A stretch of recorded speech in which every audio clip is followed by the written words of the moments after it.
네, 시작하겠습니다. 자, 오늘은 과학기술 지문이요. 첫 번째 시간이고, 과학 지문이랑 기술 지문은 어떻게 나오는지, 그리고 어떻게 읽어야 하는지부터 보고 바로 지문 들어갈게요.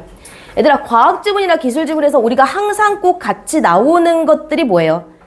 거의 대부분 시각 자료가 함께 나오지. 그림이 같이 나오죠. 그래서 그림을 보고 아니면 어떤 뭐 화학 반응을 그림으로 옮겨 놓는다든지, 아니면 인체 구조를 그림으로 옮겨 놓는다든지, 아니면 인체에서 일어나는 반응들을 그림으로 옮겨 놓는다든지. 지문의 그림이 나올 수도 있고 문제 그림이 나올 수도 있잖아. 근데 왜 이 그림을 항상 어렵게 생각해서 틀리는 경우들이 많죠. 그치? 그래서 이 그림들은, 시각 자료들은 우리가 이 지문을 이해하기 쉽게 하기 위해서 넣어놓은 건데 왜 그림 때문에 우리는 힘들어해야 되는 건가?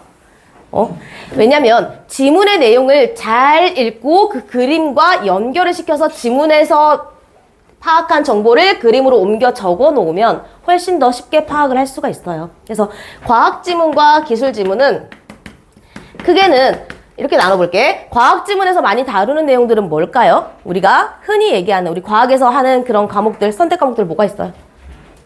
뭐가 있어? 물, 화, 생, 지. 물리, 화학, 생명과학, 지구과학 이런 것들에 대한 내용들이 다양하게 나오죠. 그리고 하나 더, 과학자들의 주장 이야기 나오죠. 이건 약간 뭐랑 비슷하겠어? 인문 예술 지문이랑 비슷하겠죠. 철학자의 주장, 철학자의 이론들이 나오는 것과 비슷할 거야. 그럼 과학자의 주장에는 항상 뭐가 함께 나올까요? 뭐가 함께 나올까요? 주장에 타당한 근거가 함께 나오겠죠. 그래서 주장과 근거를 파악을 하고 마지막에는 평가가 같이 나올 거예요. 그래서 이러한 주장들이 있다. 여기에는 이런 의의가 있다. 뭐 아니면 또 이런 한계점이 있다. 이런 거 전체적으로 파악하는 거. 요건 많이 어렵진 않을 거고요. 이런 문제들은 많이 어렵지 않을 거고. 자, 요것들. 우리가 과학 지문과 기술 지문이 어렵다 하는 친구들은 지문의 내용을 이해하는데 조금 내가 너무 힘들어요 라고 하는 친구들의 특징은, 왜 수식이 나온다거나 화학식이 나온다거나 할 때 거기에서 약간 벽을 느껴서 힘들어지는 경우들이 있는 거지. 네, 너무 어렵게 생각하지 마요. 항상 얘기하지만 국어에서 하는 수학이나 국어에서 봐야 되는 그래프는 되게 쉽다 그랬잖아. 마찬가지예요. 국어에서 다루고 있는 과학은 과학을 전문적으로 다루고 있는 과목보다 훨씬 더 쉬워. 그러니까 너네가 충분히 이해할 수 있는 정도의 그런 정도의 수준의 지문들이 나오기 때문에 너무 어렵게 생각하지 말고 차근차근 읽어보는 연습을 해보도록 하자. 알겠지? 그다음 기술 지문에서 많이 나오는 건 뭐예요? 어떤 게 많이 나올까? 어떤 기술의 작동 원리라고 해야 되나? 작용 원리라고 해야 되나? 기술이 진행되는 그런 과정들에 대해서 나올 거고요. 또 어떤 거? 기술 지문에서 진짜 많이 나오는 지문이 뭐야? 예를 들어서 컴퓨터의 구조라든지 컴퓨터 안에 들어가 있는 무슨 칩의 구조라든지 그런 구조에 대한 문제가 많이 나와요. 그래서 여기에서 많이 나오는 게 그 구조가 이렇게 생겼어. 각각은 무엇으로 이루어져 있어 라고 구성 요소들을 이야기하는 경우들이 굉장히 많습니다. 어떤 기술적인 물건들의 구조와 구성 요소. 그러니까 이건 기술이라는 건 약간 추상적인 개념이잖아. 물건은요, 구체적인 개념이죠. 이렇게 두 가지가 나와요. 기술이 예를 들어서 지금 오픈 AI 같은 거, 그 오픈 AI 같은 게 어떤 작동 원리로 작동이 되는지. 그지? 그게 처음에 시작될 때 어떻게 자연어를 처리하는 방식을 쓰게 되었는지. 그러니까 예를 들어 생각해봐. 얘들아, AI한테 너네들이 질문을 하면 걔네들이 그걸 알아듣고 대답을 하잖아요. 그러려면 우리의 언어를 알아들을 수 있는 능력이 걔한테는 있다는 거잖아. 처음부터 있었겠냐고. 아니지. 그걸 누가 학습시켰을까? 우리 말은 이렇게 이루어져 있어 라고 우리의 언어, 한국어 또는 외국어를 처리하는 연습을 숱하게 시켰어요. 쌤이 대학교 때 그런 알바를 했었어. 그런 지금의 AI의 시초한테 말을 가르치는 알바를 했었어요. 뭐부터 가르쳤는 줄 아니? 안녕부터 가르쳤어요. 안녕이라고 이야기하면 이건 인사말이야. 여기에 안녕이랑 비슷한 말은 안녕, 안녕, 안녕하세요, 안녕 이런 게 같이 있어. 어떻게 해도 이건 안녕이라는 뜻이야 라고 가르치는 예를 했었어요. 시급이 셌어. 그래서 알바를 했었어. 근데 정말 하나하나 다 가르쳤어요. 그게 쌓이고 쌓여가지고 지금의 AI 시초가 된 거지. 알겠어요? 그러니까 결국 그런 기술의 원리들을 설명하는 지문들이 나온다는 얘기지. 그러면 기술이 이런 식으로 진행이 돼요라는 어떤 게 나오겠니? 이런 과정들이 나오겠죠. 그건 과학 지문도 마찬가지야. 물리화학, 생명과학, 지구과학에서 어떤 실험이 진행되면 실험의 과정 또는요, 우리 인체 내에서 어떤 반응이 일어나는 과정, 그러니까 과정이 나타나는 지문이 굉장히 많아요. 과학기술 지문은. 그래서 과학기술 지문의 특징은 과정이 나타나는 지문이 많고요. 또 하나 더, 물건의 구조나 구성 요소를, 자, 이거 하나하나 그 물건은 예를 들어서 시계는요, 초침, 분침, 시침, 뭐 문자판, 숫자판으로 되어 있어요 라고 하는 그런 설명 방식을 뭐라고 하죠? 기억해요 혹시? 맞아. 분석의 설명 방식으로 설명하고 있는 경우가 되게 많아. 그래서 이럴 때요, 내용 전개 방식 문제로 이거 많이 나와요. 분석의 설명 방식. 분석이란 말이 정확하게 안 나오더라도 이런 뜻을 설명하고 있는 경우, 그런 선지가 많이 나와요. 그래서 이렇게 과학기술 지문을 읽어라. 일단은요, 실험 과정 나오면은 과정, 그리고 어떤 반응의 과정이 나오면 과정이 굉장히 많이 나온다. 이 정도. 그래서 과학기술 지문을 읽을 때는 당연히요, 우리가 처음 보는 과학 용어가 나올 거고 말이 나올 거야. 거기에 대한 정의와 예시. 자, 정리를 한번 해볼게 그러면. 과학기술 지문을 읽는 방법이에요. 간단하게만 얘기하고 바로 실전 들어갈 거야. 지문 분석 들어갈 거예요. 자, 첫 번째는요, 우리가 생소한 과학 용어들 또는 기술 용어들에 대한 뭐가 나오겠어요? 똑같아. 정의가 나오죠. 그리고 정의, 당연히 이것만 들어서 너넨 이해를 못할 거야 라고 출제자분은 생각을 하시기 때문에 뭐가 나온다? 예시가 함께 나온다. 이거 가지고 우리가 파악을 완전히 할 수 있으면 좋으련만 쉽진 않겠죠. 그래서 너네에게 시각 자료도 주고 설명도 길게 하고 해서 이걸 이해시키기 위해서 굉장히 많은 노력을 하신다라고 했어요. 다음 두 번째, 실험 과정이라든지 반응의 과정이라든지 그런 과정 절차가 많이 나온다. 그래서 이걸 이렇게 무엇 때문에 무엇이 일어나고 무엇 때문에 무엇이 일어나고의 과정을 순서대로 정리할 수 있어야 돼요. 그래서 과학기술 지문은 쌤이 지문 분석해오라고 할 때 이 문단의 중심 내용을 찾아라는 것도 좀 중요하긴 한데요. 더 중요한 건 어떤 일이 어떤 반응 때문에 이게 어떻게 됐고 라는 거 이거 화살표로 정리를 해봐라 라고 얘기했던 친구도 있을 거야. 쌤이 이렇게 얘기하기도 하거든. 그래서 이 정도만 분석해도 괜찮아 라고 얘기를 하거든요. 특히 뭐 바람이 부는 원리, 태풍의 원리 이런 것들도 이런 과정을 꼭 생각해야 돼요. 이게 왜 중요하냐면 선지에서 뭐예요? 이거 두 개 바꿔버리거든. 이거 바꾸는 게 진짜 많이 나와. 우리 그때 인과관계에서 원인과 결과 바꿔버리는 것처럼. 왜냐면요, 다 나와 있는 말이니까 헷갈리기 쉬우라고. 그래서 순서대로 정리하는 거 굉장히 중요해요. 어떤 거?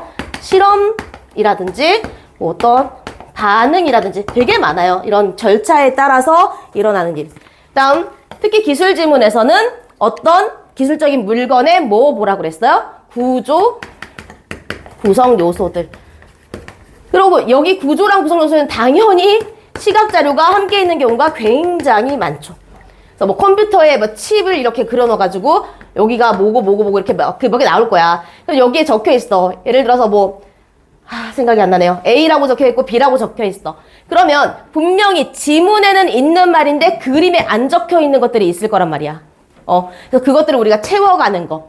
마찬가지 과학기술 지문에서도 과학 지문에서도 그림에는 적혀 있는데, 지문에는 있는데 그림에 안 적혀 있는 것들을 우리가 채워가면서 그림을 완성을 하면 좀 더 읽기가 쉬워져. 챙겨보자. 시각자료를 보고 보충하는 거 굉장히 중요하다라고. 그래서 이 정도로 과학기술 지문은 읽어봅시다라고. 오늘 배울 과학기술 지문은요, 광합성이에요. 광합성이 어떤 과정에 의해서 일어나는지, 그러면 당연히 뭘 봐야 되겠어? 어떤 과정에 대해서 일어나는지. 이 과정이 하나면은 하나로 정리하면 되고, 두 가지면은 두 가지로 정리해서 문제 푸는 연습할 거예요. 그럼 봐봐요. 여기 이 개념 설명 부분은 넘어가겠습니다.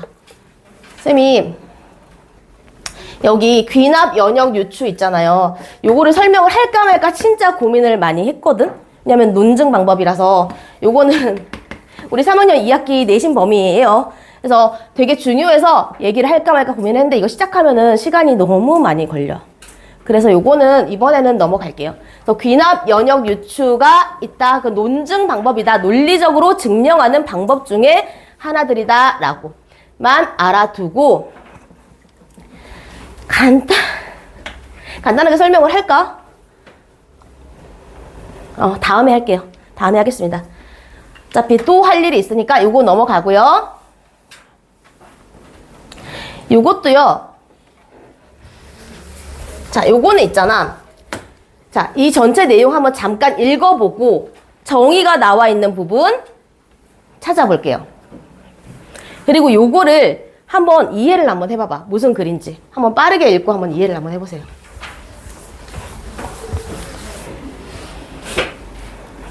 진짜 어렵지 않은 지문이거든.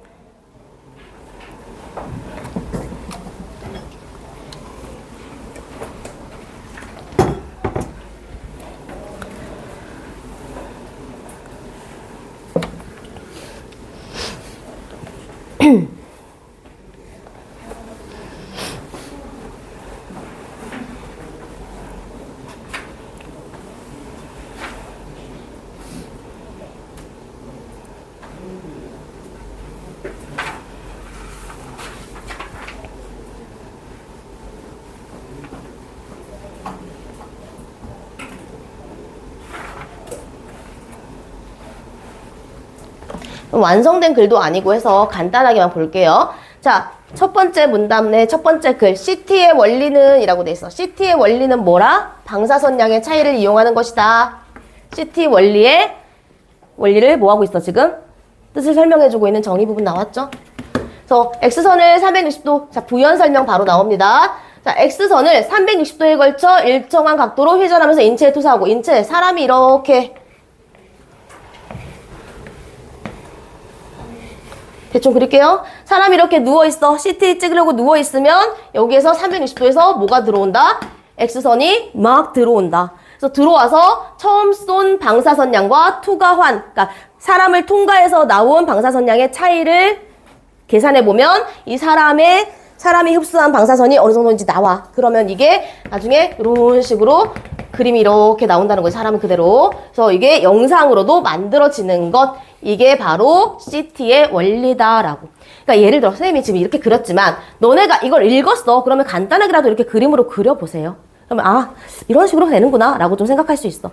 그 다음 나오는 게 CT의 단점이죠. 무슨 단점? 높은 에너지의 전리 방사선을 사용하기 때문에 부작용이 생길 수 있다는 단점이 있다. 그 때문에 뭐가 생겼어? 자기공문 영상장치 MRI가 발견됐다. 이게 바로 의료 영상 분야에서 세상을 또 한 번 놀라게 만든 사건이야. 그럼 이 밑에는 MRI에 대한 내용이 나올 수 있겠죠. 이게 지문이 좀 더 길었다면 CT와 MRI를 비교 대조하는 부분도 나올 수 있겠지. 그죠? 우리가 흔히 보는 과학기술 지문보다는 굉장히 쉽죠. 우리한테는 과학기술 지문을 되게 너네 이거 풀 수 있어? 이런 느낌으로 나오잖아, 요즘에 과학기술 지문이. 자, 볼게요. 바로 얘들아, 이거 그냥 이 정도로 정리하고 넘어가고, CT의 원리와 CT의 단점, CT 이후에 발견된 자기공명 영상장치, 이 정도로 정리할게요. 128쪽, 129쪽. 식물의 광합성에 대한 지문. 요거는 시간 조금 넉넉히 줄게요. 10분 줄 테니까 천천히 읽으면서 꼼꼼하게 읽으면서 정리해보세요. C3 식물에서 광합성과 C4 식물에서 광합성이 어떻게 일어나는지, 뭐가 같고 뭐가 다른지 스스로 한번 정리해보고 볼게요. 괄호 채울 수 있으면 채워보세요. 근데 괄호 채우는데 너무 집중하진 않아도 괜찮아. 정리해요.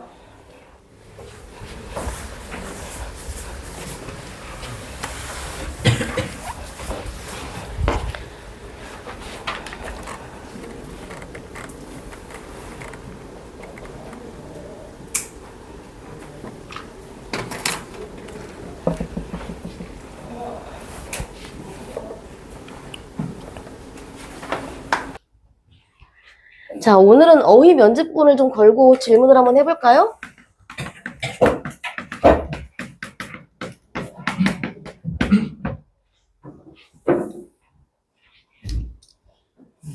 어휘는 언제쯤 다시 어려워지는? 너무 쉽다고? 그 변별력이 없어? 1단계 쉬워져가지고. 아. 기다려봐. 점점 어려워질 거야.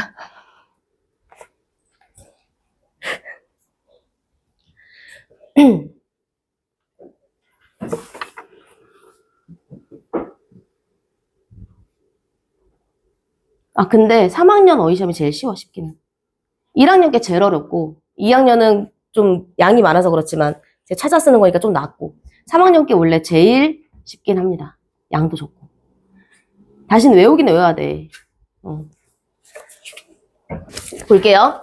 자, 식물은 광합성을 통하여 생장에 필요한 뭐를 생산한다? 포도당을 생산한다. 자, 식물이라는 게 포도당을 생산을 하는데 그 중간에 어떤 과정을 거쳐서 간다? 광합성을 거쳐서 간다라고요. 이 과정을 딱 바로 이해를 해야죠. 너무 잘 아는 내용이겠지만요. 광합성의 과정은 대부분의 식물이 동일한데, 대부분은 광합성의 과정이 다 동일한데 식물이 서식하는 환경에 따라서 그 효율이 크게 달라질 수 있다. 광합성이 어떤 환경에서는 잘 되고 어떤 환경에서는 좀 안 되고 효율이 달라질 수 있어. 뭐 때문에? 환경 때문에 달라질 수 있다라는 거예요.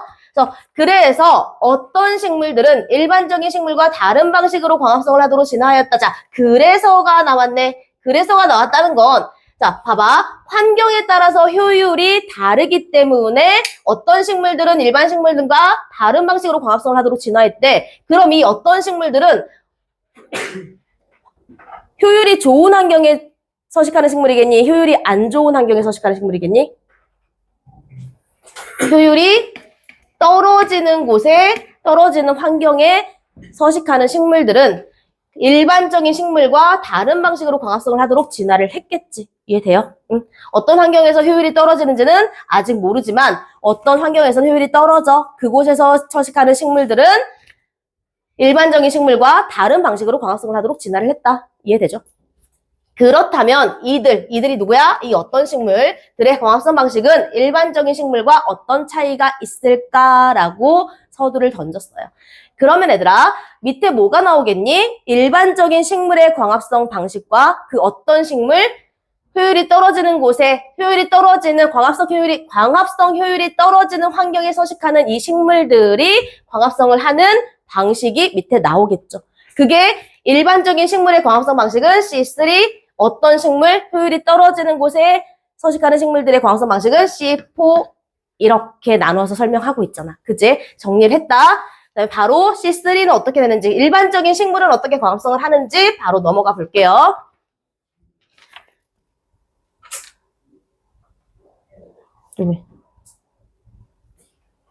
자, 일반적인 식물에 조금만 올릴게. 밑에가 너무 내려서. 자, 일반적인 식물의 광합성은 자, 잎에 있는 어디에서? 여육세포에서 일어난다라고요. 자, 그럼 정리를 하면서 볼게요. 일반적인, 아직 13 뭐 이런 말은 안 나왔으니까 그냥 일반적인 식물의 광합성이라고 볼게. 어디에서 일어난다? 맞아. 여육세포, 이파리에 있는 여육세포에서 일어난다. 광합성의 과정은 명반응과 암반응이라는 두 단계로 이루어져 있다. 단계는요, 명반응과 암반응이야. 그럼 봐봐. 일반적인 식물의 광합성. 어디서 일어나? 광합성이 일어나는 위치는 여육세포야. 단계는 명반응과 암반응이야. 이렇게 정리를 할 수 있겠죠. 그럼 명반응은 뭐고 암반응은 뭔지가 설명이 돼 있겠지. 명반응을 정리하고 암반응을 정리하면 돼. 얘들아, 주로 이렇게 반응하고 뭐와 결합해서 뭐가 만들어지고는 우리가 화학식으로 정리하면 되게 편하다. 화학식이 좀 익숙한 친구들은 그게 편할 거고, 화학식이 익숙하지 않아 라고 하는 친구들은 그냥 말로 적어도 괜찮아요. 하지만 화학식으로 적으면 좀 편해. 자, 봐. 명반응은 빛 에너지로 물을 분해하며 암반응에 필요한 뭐를 생성하는 거야? 화학 에너지. 그치? 그럼 명반응을 한번 정리를 해볼게요. 뭐와 뭐가 만나서? 빛과, 맞아. 빛 에너지와 물이 만나서 뭐가 만들어지는 거야? 화학 에너지가 만들어지는 거야. 근데 이 화학 에너지는 어디 필요하는 거예요? 암반응에 필요한 거야. 이렇게 정리를 할게요. 그냥 기본 화학식에 우리가 추가 정보를 적어보자는 거야. 그다음 이 과정에서 부산물로 뭐가 발생한다? 화학에너지 말고도 산소가 발생하는데 얘는 꼭 필요한 애야? 아니야? 아니야. 그래서 얘를 뭐라고 얘기했어? 부산물이라고 했어. 그래서 얘는 안 반응에 필요한 아이야. 얘는 부산물이야. 라고. 그럼 필요 없는 애니까 산소는 어떻게 돼? 뒤에 보면. 배출된다. 라고 나와요. 자, 여기까지 아직 안 나왔으니까 읽어볼게 쭉. 산소가 발생한다. 자, 명반응으로 정리하면, 자, 명반응은 빛 에너지와 물이 만나서 화학 에너지를 생성하는 단계로 이 과정에서 뭐가? 산소가 발생한다. 요걸 지금 이렇게 정리를 해본 거예요. 되죠? 그리고 명반응으로 발생하는 이 화학 에너지는 빛의 세기가 강할수록 많이 생성이 되는데 계속해서 증가하는 게 아니라 일정 수준까지만 증가한다까지. 자, 이 화학 에너지는 이 화학 에너지는 뭐가 셀수록 이 빛이 셀수록 뭐한다? 증가한다. 그러나 한계가 있다. 일정 수준까지만 증가한다라고 정보 적어볼게요. 그러니까 우리가 지금 들어오는 정보들을 정리하면서 보란 얘기야. 다음 여기까지 얘기했어요.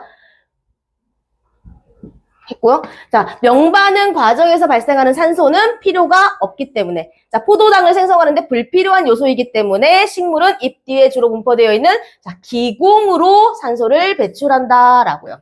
자, 산소는 어떻게 된다? 부산물이야. 어디로 배출을 한다? 맞아. 잎 뒤 기공으로 배출을 한다. 그래서 우리가 흔히 얘기하기를 이산화탄소를 흡수하고 식물은 산소를 배출한다 라고 얘기를 하죠. 그러면 이 기공은 산소를 배출할 때뿐만 아니라 안반응에는 자, 아직 안 나왔지만 안반응에는 꼭 뭐가 필요해? 이산화탄소가 필요하네 라고 나와 있잖아. 이산화탄소를 흡수하거나 체내의 수분, 식물 체내의 수분을 빼낼 때도 열린다. 자, 그러면 기공의 역할이라고 해볼게. 기공의 역할. 첫 번째 뭐야? 산소를 배출하는 거. 그다음 두 번째 뭐야? 이산화탄소를 흡수하는 거. 세 번째 체내의 수분을 배출하는 거. 자, 기공의 역할도 좀 정리를 하면서 보자는 거지. 됐죠? 명반응까지 해서 2문단이 끝났습니다. 이제 3문단에 안반응 나와요. 명반응은 어렵지 않죠. 명반응 말 그대로 밝은 데서 일어나는 반응이고 안반응은 어두운 데서 일어나는 반응이야. 그러니까 명반응에서는 뭐가 필요해? 빛 에너지가 필요하지. 그치? 안반응 그렇지 않고요. 그러면 안반응 정리해 볼게요. 안반응은 좀 단계가 길기 때문에 이쪽으로 와서 정리할게요. 자, 안반응은 명반응에서 생성된 뭐와? 이 화학 에너지. 화학 에너지와 기공을 통해, 아까 기공을 통해서 이산화탄소를 흡수한다 그랬잖아. 그리고 안반응에서는 화학 에너지도 필요하지만 이산화탄소가 필요하다 그랬지? 그러니까 이 기공을 통해 흡수한 이산화탄소를 이용하여, 자, 이산화탄소는 CO2라고 할게요. 이용하여 포도당을 생성하고 부산물로 물이 생기는 단계이다. 간단하게 얘기하면 화학 에너지와 이산화탄소가 만나서 뭐가 만들어진다고? 포도당. 그리고 부산물로 뭐가 생겨? 물. 역시나 이 물은 필요하네요, 안 해요? 그래서 부산물이라고 얘기를 했어요. 식물이 생장하는 데 필요한 건 뭐뿐? 포도당뿐이니까. 일단 간단하게는 이래. 근데 밑에 길이가 이렇게 길죠? 이 부분이 좀 더 길게 설명되어 있다. 그럼 뭔가 좀 더 보충하거나 필요한 부분이 더 있겠구나. 기본적으로 안반응은 화학에너지가 뭐를 만나서? 이산화탄소를 만나서. 이 화학에너지는 어디서 생성된 거야? 명반응에서.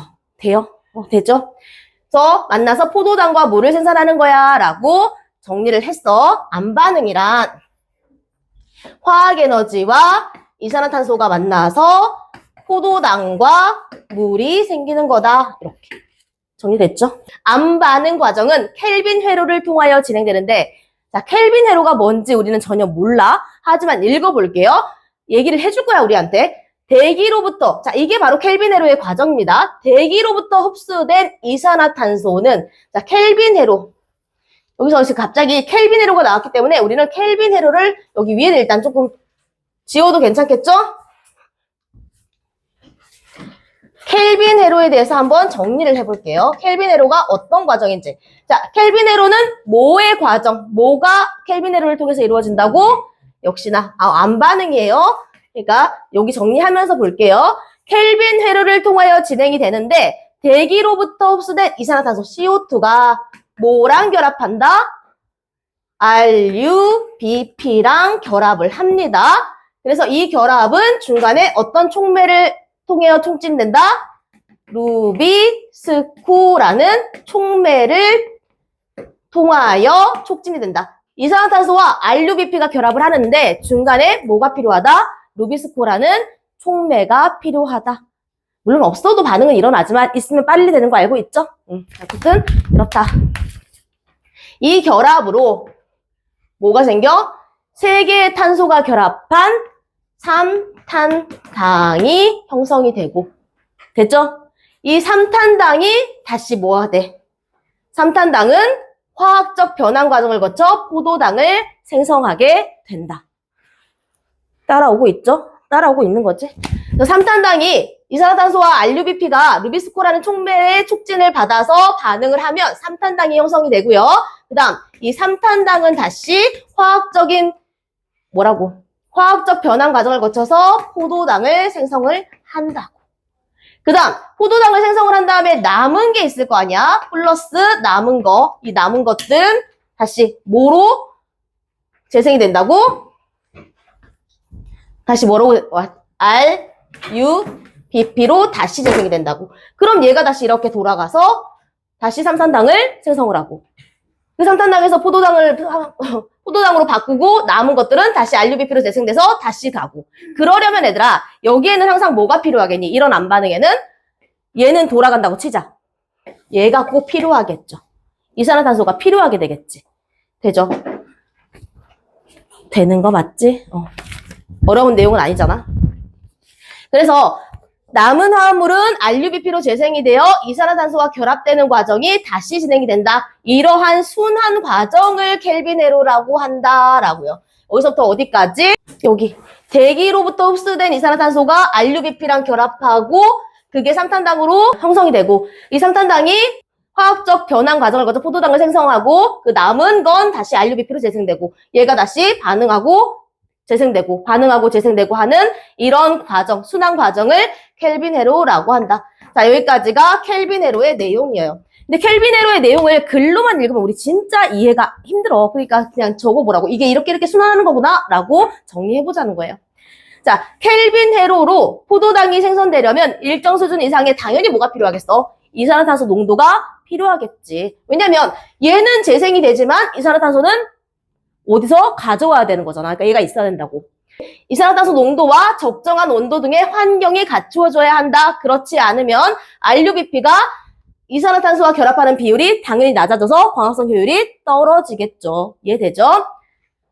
그래서 포도당 생산의 효율이 떨어진다. 지구상 대부분의 식물은 이와 같은 과정으로 광합성을 하며 이산화탄소와 RUBP가 결합하여 생성되는 첫 화합물인 3탄당임을 고려하여 얘네들을 뭐라고 한다? 얘네들이 아까 이야기한 C3 생물의 광합성 과정이라고. 그럼 아까 이산화탄소는 어디서 가져온다?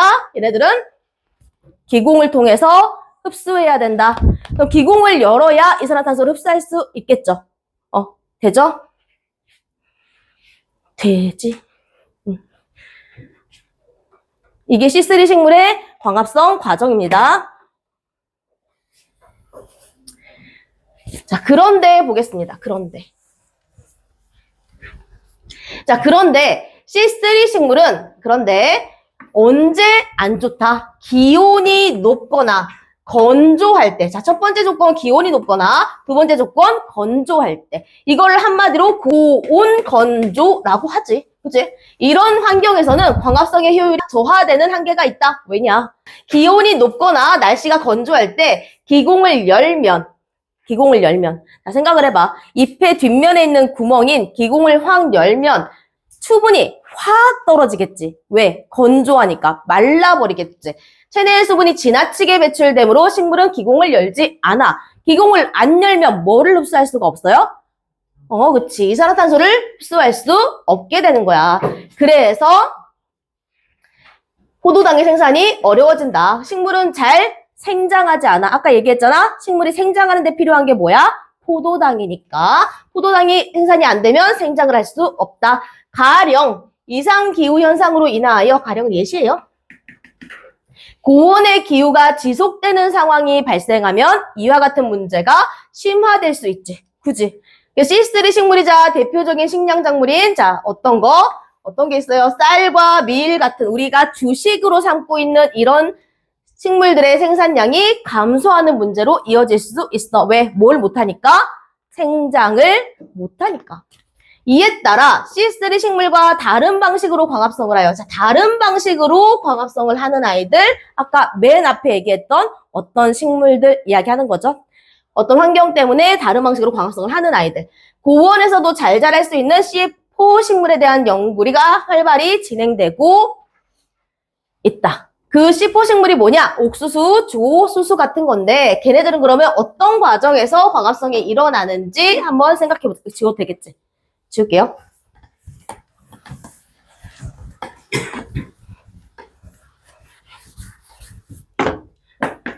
내가 질문을 좀 하고 어휘 면제를 좀 해야 되는데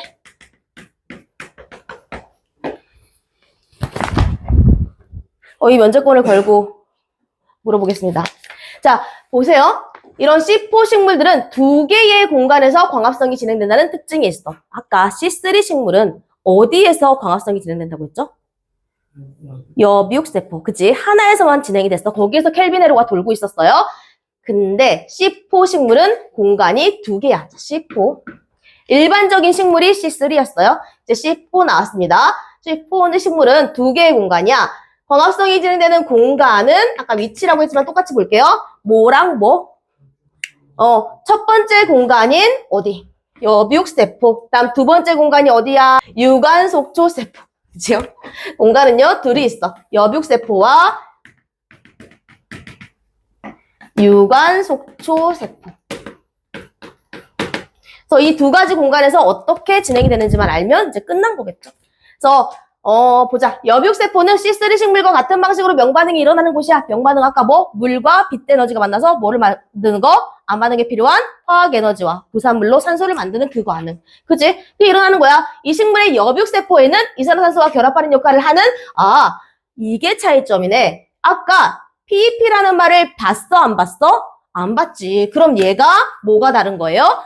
C3 식물과 C4 식물의 광합성에서 가장 큰 차이점이 C4 식물에는 여비옥세포에 뭐가 있다고? PEP라는 게 있다고.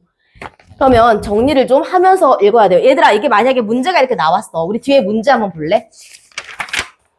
5번 있고 6번 있고 7번 있어요. 7번에 그림이 쫙 있잖아. 그러면 우리가 지금 지문만 읽고 볼 게 아니라 이게 한꺼번에 나왔어. 지문 읽으면서 그 문제에 있는 그림에 필요한 정보들을 좀 생각하면서 봐야 되는 거예요. 알겠죠? 그래서 문제를 풀 때는 그림 나오는 문제를 먼저 푸는 게 좀 편해. 안 그러면 어려워요. 여비옥세포에는 PEP라는 게 있는데 이 PEP가 이산화탄소와 결합하는 역할을 한대. 이산화탄소랑 왜 결합을 할까라고 생각을 하기 전에 자, 일단 여비옥세포부터 볼게요. 명반응이 일어나는 곳이자 하나 더 암반응의 첫 번째 단계로 탄소를 저장하는 역할을 하는 것이야 라고. 자, 여비옥세포에서 C3 식물과 같이 자, 첫 번째 명반응이 일어나는 곳이기도 하고요. 두 번째 암반응의 첫 번째 단계로 탄소를 저장하는 역할을 하는 곳이기도 하다. 어디가? 여비옥세포가. 됐죠? 이거 아까 탄소를 저장한다는 말이 있었어 없었어? 없었잖아. 이것도 챙겨야 돼요. 그래서 이 식물의 여비옥세포에는 이산화탄소와 결합하는 역할을 하는 PEP가 존재를 하는데 그래서 이게 탄소가 저장되는 거야. 라고 생각해야 돼요. 뒤에 읽어볼게. PEP와 이산화탄소가 결합되면 자, 여비옥세포에서 일어나는 반응 정리해보자. 여비옥세포에서 PEP가 있다고 그랬잖아. 그럼 PEP랑 누가 결합하면? 이산화탄소가 결합하면 뭐가 생긴다?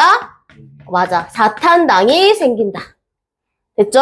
그래서 C4 식물은 이를 고려하여 붙여진 이름이야. 사탄당은 여비옥세포에서 저장이 딱 돼 있다가 유관속초세포라는 곳으로 옮겨진다.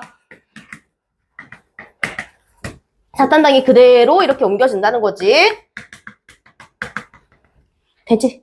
이동한 후 분해되어 포도당 생성에 필요한 자, 이게 분해가 되면서 뭐를 배출한다? 이산화탄소를 배출한다. 그러면 얘들아, 이산화탄소가 원래는 CO2를 C3 식물에서는 기공을 통해서 흡수를 해야 됐는데 이 C4 식물은요? 스스로 뭘 만드는 거야, 지금? 만들어 내버리잖아요. 그러니까 광합성 효율이 높아질 수밖에 없겠지. 기온이 높고 건조하다고 해도. 그래서 그리고 배출된 이산화탄소는 유관속초 세포 속에 농축이 딱 돼 있다가 켈빈 회로를 통하여 똑같아. 아까처럼 이렇게 도는 포도당을 형성하는데 쓰이는데 자 켈빈 회로를 통하여 라고 했어. 아까 기억나니 혹시 켈빈 회로에서 어떻게 반응이 일어나는지? 이산화탄소가 뭐랑 만나서? RUBP랑 만나서 그지? 삼탄당을 형성하고 삼탄당이 분해돼서 포도당을 나오고 그다음 남은 건 다시 RUBP로 재생되고 이렇게 그럼 거기에서 이 CO2가 계속해서 공급이 된다는 거야. 그치? 그럼 이렇게 판을 좀 생각을 하고 볼게. 그래서 배출된 이산화탄소는 유관속초 세포 속에 농축돼 있다가 켈빈 회로를 통하여 포도당을 형성하는데 쓰이는데 그치? 이산화탄소가 필요하니까 이 C3 식물과 C4 식물의 켈빈 회로 작동 방식은 동일하다. 이러한 방식으로 C4 식물은 유관속초 세포 속의 이산화탄소 농도를 높게 유지할 수 있다는 거야. 왜? 이러한 방식이 뭔데? CO2를 계속해서 배출할 수 있기 때문에 C3 식물에 비해 높은 광합성 효율을 보인다. 이해되죠? 그래서 C4 식물의 비율은 전체 생물량의 5%에 불과해. 하지만 이들의 광합성량은 전체 몇 %에 달한다? 23%에 달할 정도로 뭐가 높다? 광합성 효율이 높다. 이러한 C4 식물에 대한 연구는 미래에 발생할 수 있는 기후 위기에 대응하는 중요한 열쇠가 될 수 있을 것으로 기대된다. 자, 유관속초 세포에서 켈빈 회로 어떻게 된다고? CO2랑 뭐가 만나서? RUBP가 만나서 삼탄당, 그지? 이게 일어나고 이 삼탄당이 다시 분해해서 뭐가? 포도당, 그다음에 플러스 그리고 나머지가 다시 RUBP로 재생되고, 그지? 그다음 다시 얘가 돌아와서 CO2는 계속해서 무한 공급 이렇게 돈다라고요. 정리됐죠? 그다음 1문단을 통해 글의 중심 화제 파악하기부터 그냥 쭉 볼까요? 요거만 보고 바로 뒤에 가서 문제부터 풀고 오자. 1문단. 일반적인 식물 C3와 어떤 식물? C4 식물의 무슨 방식 차이? 광합성 방식의 차이야. 자, 얘들아, 그러면 우리 바로 가서 우리 6번 문제부터 먼저 풀고 오자. 방금 했으니까 따끈따끈하게 6번 문제 먼저 풀고 올게요.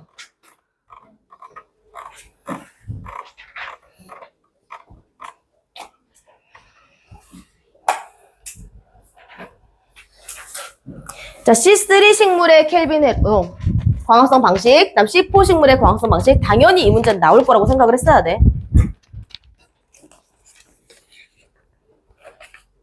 여기서 질문 좀 할게요. 꼼꼼하게 풀어봐.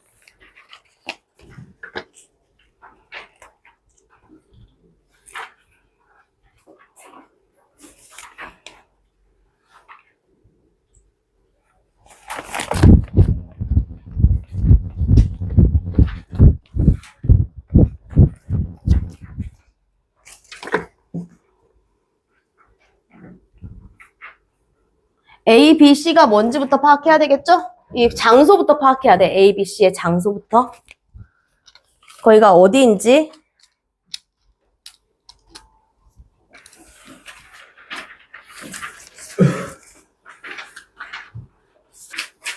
못 보면 6번만 풀어봐. 다 됐죠?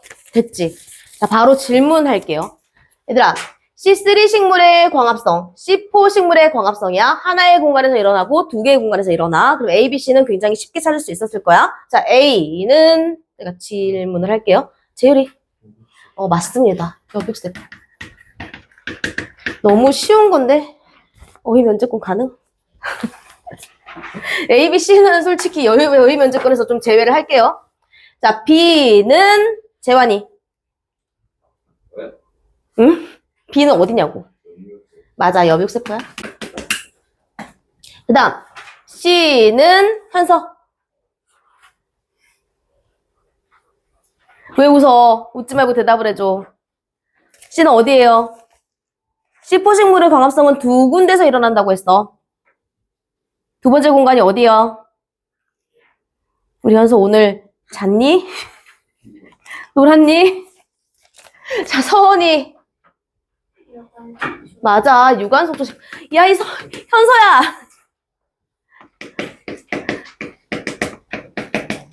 됐어. 자, 정리부터, 먼저 공간 정리부터 하고 갈게요. 그러면 C3 식물의 여백세포에서는 켈빈 에로에 의해서 뭐가 일어나고 암 반응이 일어나고, 그치? 그 다음 빛 에너지를 만나서 여기서 무슨 반응이 일어나? 명반응이 일어나지. 당연히 여기서도 명반응 먼저 일어나고 간다는 거예요. 당연한 거예요. 안 적혀 있어도 알아야 돼. 왜? 빛 있으니까. 그치? 명반응을 통해서 뭐가 만들어지죠? 도연아. 이제부터 어휘 문제권이다. 명반응을 통해서 뭐가 만들어지죠?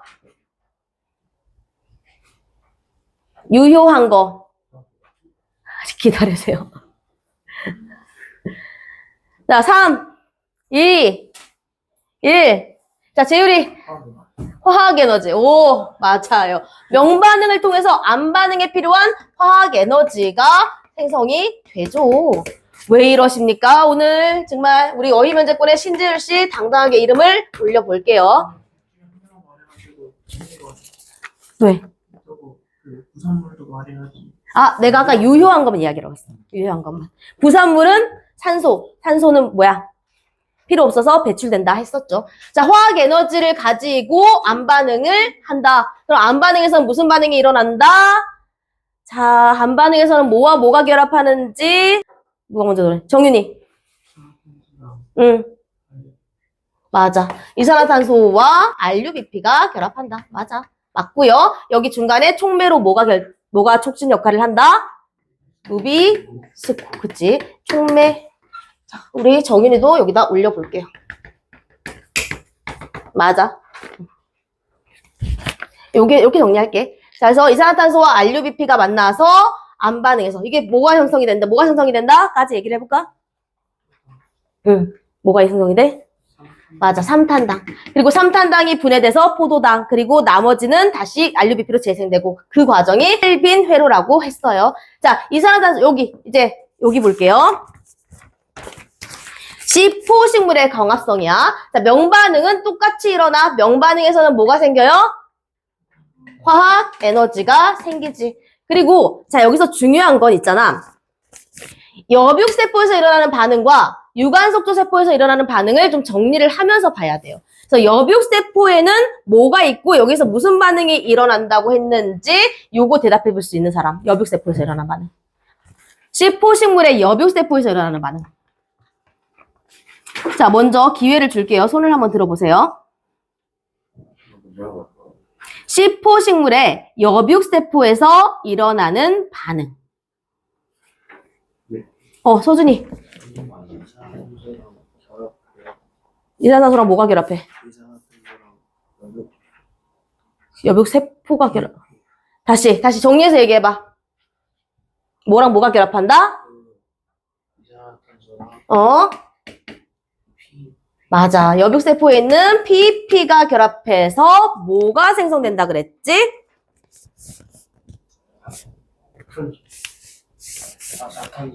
맞아. 여기서 사탄당이 형성이 됩니다. 이게 중요해. 왜냐면 얘랑 완전히 다른 거니까. 우리 서준이는 자다가 일어나서 어휘 면제권에 이름을 한번 올렸습니다. 잘했어. 자, 여기 여백세포에서 일어나는 반응 정리가 됐죠. 그리고 이 사탄당은 어디로 이동한다고? 유관속초세포 속으로 이동을 했어. 그럼 여기가 사탄당이 있네. 그리고 이 사탄당이 뭐 해요? 여기 와가지고 맞아요. 분해돼요. 뭘 분해돼요? 맞아. 그래서 여기에서 이산화탄소를 배출해서 이산화탄소를 기공을 열지 않아도 여기서 무한 공급을 할 수 있다라고요. 다음 관계에서 이 단계, 이 켈빈 회로에서 일어났던 이게 똑같이 일어난다고. 똑같아. CO2랑 뭐가 만나서 RUBP가 만나서 촉매 똑같이 작용하고요. 삼탄당이 되고 이게 포도당, 그다음에 돌아가고 하는 과정 똑같이 일어난다고. 되죠? 그러면 얘는요. 이 C3 식물은 고온 건조한 환경에서는 기공을 열 수 없기 때문에 열면은 너무 빨리 말라버려서 잘 안 연다고. 그러니까 이산화탄소를 흡수하지 못해가지고 효율이 떨어지지만 얘는 기공을 열지 않아도 뭐가 계속 나와요? 이산화탄소가 안에서 나오기 때문에 뭐 할 수 있어? 광합성을 할 수 있다라고 정리해볼게. 그럼 바로 문제 보자. 자, 1번 A와 B는 지워도 괜찮지? 머릿속에 있죠? A와 B는 여백세포, C는 유관속초다. 맞아요? 맞지. 자, 2번. A에서는 3탄당, C에서는 B에서 이동한 4탄당이 포도당 생성에 기여한다라고 했는데, 자, 선생님이 얘기했어. 그때 인과관계를 파악할 때 똑같아. A, B, C의 단계가 있는데 C의 원인이 A일 수도 있고 B일 수도 있다고 했어. 똑같은 문제예요. A에서는 3탄당이 바로 포도당 형성에 기여를 하지. 그러니까 이건 쉬워. 근데 C에서는 B에서 이동한 4탄당이 포도당으로 바뀌었다는 말이 있어, 없어? 없잖아. 하지만 뭐가 있어요? 4탄당이 이산화탄소로 배출이 되고 그 이산화탄소가 포도당 생성에 기여하기 때문에 한 달이 건너뛰었다고. 그래도 맞아 틀려? 맞다니까. 이런 문제가 어려울 수 있어요. 챙겨야 돼요. 자, 3번. A와 B에서는 빛 에너지를 활용하여 화학 에너지를 생성하는 반응이 진행이 되지. 당연히 빛 있으니까 무슨 반응? 빛과 반응하는 걸 무슨 반응? 명반응이 일어난다라고요. 자, 4번. A의 켈빈 회로에서는 RBP가, C의 켈빈 회로에서는 PEP가 이산화탄소와 결합한다라고 했어. 맞아요, 틀려요? 아, 틀리지. 어디서 결합해요? B에서 결합해요. 그지? 그래서 4탄당을 만들어줘. 그러니까 C가 아니라 어디? 일단 C의 켈빈 회로가 아니라 B에서 PEP가 이산화탄소와 결합하는 게 맞고요. C의 켈빈 회로에서는 PEP가 결합하는 게 아니라 똑같이 RBP가 결합하는 게 맞고요. 됐지? 그다음에 5번. A와 C에서는 포도당을 생성하는 데 필요한 화합물을 만들 때 루비스코라는 촉매가 필요하지. 똑같이 일어난다고 했으니까 답은 4번이요. 정리가 안 되면 어렵다, 이거. 바로 문제 앞에. 촉매가 필요한 게 아니고 있어야 되는. 그런데 필요하다라고 아까 이야기를 했으니까. 굳이 없어도 된다는 말이 없잖아. 그래서 그냥 가야 돼. 그래서 헷갈릴 수 있어. 이거 거기서 헷갈릴 수 있는데 너무 깊게 생각하면 안 돼. 왜냐면 얘가 완전히 틀렸잖아요. 그래서 4번, 5번은 빠르게 봐봐봐, 얘들아. 풀어봐봐. 4번, 5번은 어렵지 않잖아. 기억은 명반응, 니은은 안반응이야. 오히려 여기 앞에 3인방은 과학지문 하니까 눈빛이 살아난다? 국어 할 때는 죽어 가더니. 너 왜 이렇게 국어랑 다른 과목 차별할 거야? 성은이가 저보고 이거 빌려가요. 그거 어떻게 빌려줘? 저 오늘 쓸 거예요. 너 오늘 쓰려고? 내가 면제권을 잘못 줬. 너 그래서 이렇게 손 들었냐? 집에 빨리 가고 싶어서? 자, 기억과 니은. 명반응과 안반응에 대한 설명으로 적절한 것. 자, 얘들아, 이런 거, 뭐뭐와 달리 있으면은, 우리 뭐 챙기라고? 주어 챙기라고 했다. 여기는 기억은, 여긴 니은은, 여긴 기억은, 니은은 나누고요. 여긴 기억은 마찬가지. 여기 기억과 니은은. 주어 챙겨서 봐. 그래야지 안 헷갈려. 볼게요. 자, 기억은 명이야. 니은은 안반응이고. 볼게요. 기억, 명반응은 이산화탄소를 필요로 한다. 맞아요? 그런 말이 없었죠. 뭐랑 결합한다고? 빛에너지와 물. 그치? 그 다음에 니은, 안반응은 산소를 활용한 물의 분해가 진행이. 산소를 활용했니? 안반응에서? 아니지. 아니에요. 자, 기억은, 명반응은 산소가. 니은은, 안반응은 물이 반응의 부산물로 생성된다. 오, 요게 맞네요. 우리 아까 얘기했죠. 3번이 답이고요. 4번, 기억, 명반응은 물을 재생하는 반응이 일어나요? 없었잖아. 니은, 여기서는 맞죠? 이건 맞는데 앞에 게 틀렸어. 그래서 틀렸고. 자, 기억과 니은은 모두 빛의 세기가 강해질수록 반응이 활성화된다라고 했는데 일단 니은은 아니고요. 기억은 그렇긴 하지만 계속해서 하는 건 아니고 중간에 한계가 있다라고 했으니까 틀렸다. 답은 몇 번? 3번. 그렇죠. 자, 5번 볼게요. 디귿의 원인. 디귿이 뭐야? C3 식물이 맞아. 효율이 왜 정화가 되냐고. 그것의 원인을 추론을 한번 해보자고. 너무 가지는 말고 나와 있는 내용을 통해서 추론 한번 해봅시다. 간단하죠? 기공을 열지 못하니까 뭐가 부족해서? 이산화탄소가 부족해져서. 답은 몇 번? 아, 그러네. 5번. 다시 돌아와서 빠르게 하고 가자. 내용 정리는 다 됐으니까. 자, 2번. 광합성. 식물은 생장에 필요한 뭐를 생산한다? 포도당을 생산한다. 과정은 대부분이 동일한데 환경에 따라서 효율이 달라져. 그래서 그 효율이 안 좋은 곳에 서식하는 식물들은 다른 방법을 찾았다라고요. 됐지? 그다음에 2, 3문단에서는 일반적인 식물의 광합성, 일반적인 식물이 뭐였어? C3였어요.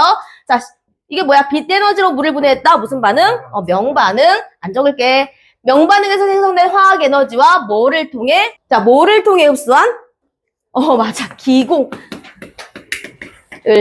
통해 흡수한 이산화탄소를 이용하여, 그러니까 화학 에너지와 이산화탄소를 이용하여 포도당을 생성하고 부산물로는 물이 생기는 단계. 이게 안 반응이야. 그치? 그 다음, 뭐를 통해 진행이 됐냐? 안 반응은 안 반응은 뭐를 통해 진행된다고? 무슨 회로? 켈빈 회로를 통해 진행된다. 그 켈빈 회로의 과정이 여기 나와 있잖아요. 이산화탄소랑 RUBP가 결합하면은 삼탄당을 형성하고 포도당이 생성이 되고 남은 화합물은 다시 재생이 되고 다시 결합하고. 오케이, 넘어갈게요. C3 식물의 광합성의 한계는, 자, C3 식물과 다른 방식으로 보세요. 고온 건조한 날씨에서 식물은 기공을 열질 않아. 그러니까 이산화탄소가 부족해져서 포도당 생산이 쉬워져, 어려워진다. 그래서 C3 식물과 다른 방식으로 광합성을 하여 어디에서도 잘 자랄 수 있는 아이 누구? 고온에서도 잘 자랄 수 있는 C4 식물에 대한 연구가 활발하게 진행이 되고 있다. 그럼 C4 식물의 광합성은 어떻게 일어나냐? 명반응은 똑같이 일어나. 여백세포에서 일어나는데, 자, 암 반응이 좀 달라. 여백세포와 유관속초세포에서 두 공간에서 일어난다. 여백세포에서 존재하는 PEP와 이산화탄소가 둘이 결합하면 뭐가 형성이 된다? 사탄당이 형성이 된다. 이게 여백세포에 저장되어 있다가 어디로 이동한다?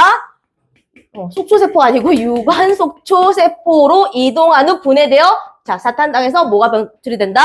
이산화탄소가 배출이 된다. 이 이산화탄소가 유관속초세포 속에 농축이 되어 있다가 켈빈 회로를 통하여 형성이 된다. 그러니까 아까 한 달이 건넜다고 해서 원인이 아닌 건 아니다라고 했어요. 자, 유관속초세포 속에 뭐를 높게 유지한다? 이산화탄소 농도. 자, CO2라고 적을게. 유지함으로써 CO3 생물에 비해서 높은 광합성 효율을 보인다. 미래에 발생할 수 있는 무슨 문제? 기후 위기에 대응할 수 있는 중요한 열쇠가 된다. 정리됐죠? 자, C3 식물의 광합성과 C4 식물의 광합성 두 개를 뭐 했어요? 대조했죠? 정리되죠? 더 얘기 안 할게. 바로 혼사 넘어갈게요. 우리 문법은 항상 이렇게. 내 말이. 자, 1번 빨리 해봐요. 1번. 여기 품사 1번. 불변어 뭐 있어요? 형용사는 대표적인 가변어죠. 하나 더 뭐? 형용사, 동사, 서술격, 조사, 이다까지. 그래서 답은 3번이다. 자, 2번 바로 넘어와서 의존명사에 해당하는 거. 자, 의존명사는 항상 뭐의 꾸밈을 받는다고 그랬어요? 관형어의 꾸밈을 받는다고 했어. 관형사 아니고 관형어. 자, 어딨어요? 각각이 뭔지 보자. 바로 같이 볼게, 얘들아. 기억. 물어볼까? 기억, 뭐예요, 이거? 품사가. 대명사. 지인은요, 뭐의 꾸밈을 받고 있어요? 떠난이라는 관형어의 꾸밈을 받고 있지. 떠나다는 동사인데 떠난이 되는 건 여기는 문장 성분은 관형어라는 거예요. 그래서 얘가 의존명사 맞습니다. 그 다음에 이거 뭐예요? 그가 뭐를 꾸며? 자리를 꾸미고 있죠. 그러니까 얘는 대명사가 아니라 뭐야? 관형사예요. 관형사. 그죠? 그 다음 한 켤레. 이 두 중에서 한은 뭐예요? 한은. 재환아, 한이 뭐야? 한. 너 뭐해? 뭐해? 보고 있는데 왜 몰라? 한이 뭐야? 내가 한이 생기겠다. 한이 뭐니 이게 한이. 한이 뭐 하고 있어? 빨리 얘기해. 그래. 뭘 꾸미고 있어? 그럼 한은 뭐예요? 켈레를 꾸며주는? 관형사. 맞습니다. 관형사예요. 자, 그다음 켤레는 꾸밈을 받는 이게 뭐야? 명사인데 맞아. 의존 명사인 거야. 그래서 니은과 미음이 의존 명사야. 3번입니다. 얘들아 3번은 지금 빠르게 10초 만에 풀어봐요. 동사에 대한 설명으로 적절하지 않은 것.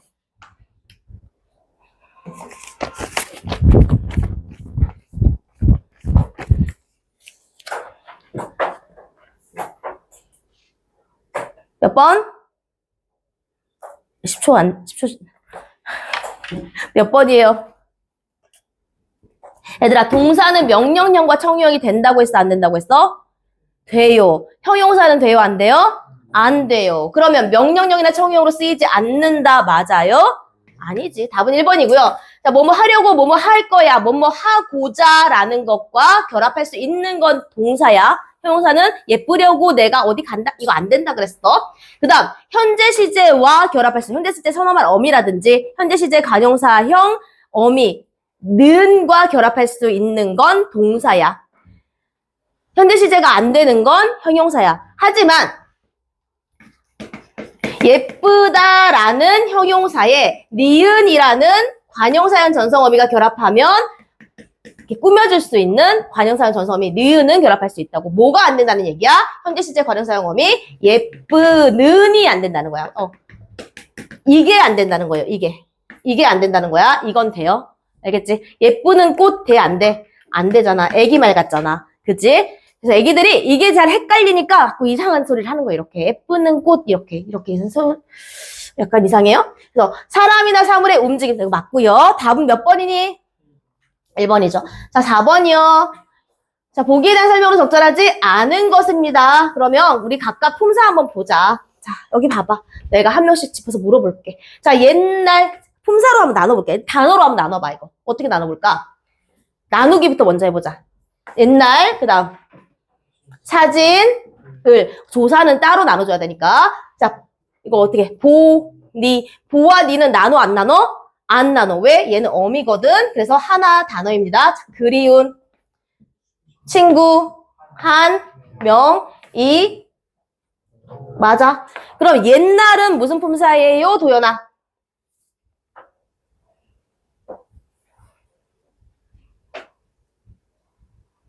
옛날.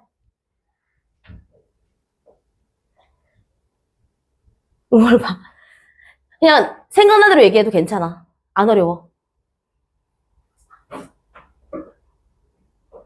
서준이 뭐 같아? 품사.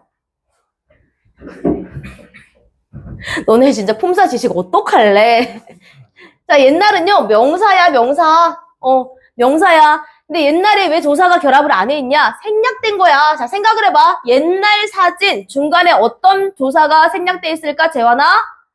네? 뭐라고요? 그러니까 내 말 들어. 옛날과 사진 사이에 옛날에 붙을 만한 조사가 뭐가 있을까? 옛날에 그때만 주나요? 명사니까. 그러니까 봐봐. 사진을 지금 옛날이 꾸며주고 있잖아. 근데 명사가 명사를 잘 꾸밀 수 있냐고요. 원래는 명사가 명사를 꾸미냐고요. 명사가 꾸며주는 말이야? 아니잖아. 아니야. 아닌데 이 중간에 의라는 관형격 조사가 생략돼 있다고 보는 거예요. 그래서 옛날 사진은 사진인데 언제 사진? 옛날의 사진이라고. 근데 옛날의 사진 좀 이상하잖아. 그래서 우리는 이걸 생략을 해서 옛날 사진이라고 합니다. 어쨌든 명사이고 명사다. 됐어. 그럼 얘들아 옛날 사진이 아니라 옛 사진이야. 그럼 이 옛은 뭐야? 품사가. 맞아요. 이건 관형사야.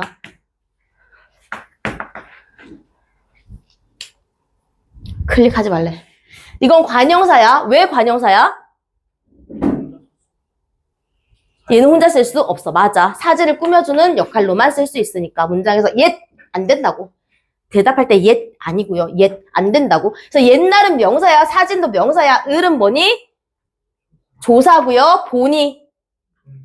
기본형 보다니까 동사고요. 그립우는 그립다가 기본형이지. 형용사야. 이거 왜 뭐가 안 돼? 현재형이 안 되잖아. 그리우는다. 안 되잖아. 그래서 이건 형용사입니다. 친구, 명사 한, 관형사. 맞아요. 뭐를 꾸며주는? 명이라는 의존 명사를 꾸며줘. 그러니까 명은 뭐야? 명사지. 이는 조사, 떠올랐다. 동사야. 동사, 떠오르다. 떠올랐다. 동사. 주인공이 안 되잖아. 떠오른다. 됩니다. 돼요. 자, 그래서 을과 이는 조사다. 맞아요? 맞아? 맞지. 명은 의존 명사에 해당한다. 맞아요? 맞죠. 그리움과 하는 관형사냐? 하는 관형사가 맞지만 그리우는 뭐야? 형용사야. 너네 자필본 보면 이거 동사라고 나와 있고 동사 아니야. 형용사다. 답은 3번이에요. 본이 떠올랐다는 동사 맞고요. 옛날 사진 친구는 전부 다 명사가 맞습니다. 얘들아 5번까지는 얼른 하자. 5번이요. 밑줄 친 단어의 특징으로 적절한 것은 밑줄 친 단어가 뭔데? 헌. 이거 무슨 품사예요? 무슨 품사야? 헌. 관형사죠. 관형사. 관형사의 특징으로 적절한 것 빨리 골라보세요.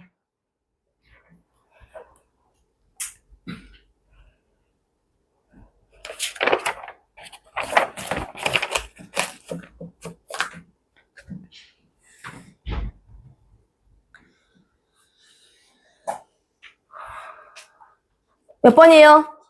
3번. 활용하지 않아서 형태가 변하지 않죠. 그지? 나머지는 다 틀린 말. 우리 5번까지 하고요.